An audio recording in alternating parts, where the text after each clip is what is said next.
Hello. Shoutout nga pala dyan sa mga mag-asawa na hindi nagtutulungan.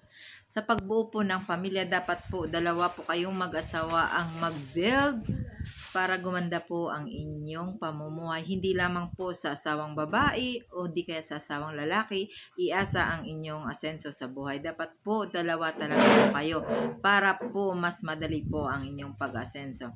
Katulad pong halimbawa yung babae, mas madali pong makapaghanap ng diskarte ang babae, kumbaga mas madali po siyang makakapag-diskarte. So yung lalaki po ay parang tamang hintay lamang po kung anong nagagawa ng inyong asawang babae. Dapat wag po ganun. Dapat parehas po kayo na may pinagkakaabalahan para mas mabilis po ang pasok ng pera, para hindi naman po ganun kamahirapan ang inyong mga asawa. Dapat ganun po, hindi po yung iasa nyo lamang sa isa sa inyo kung paano po magpapakyat ng pera. Napakahirap po. So, yun lamang po. Maraming salamat.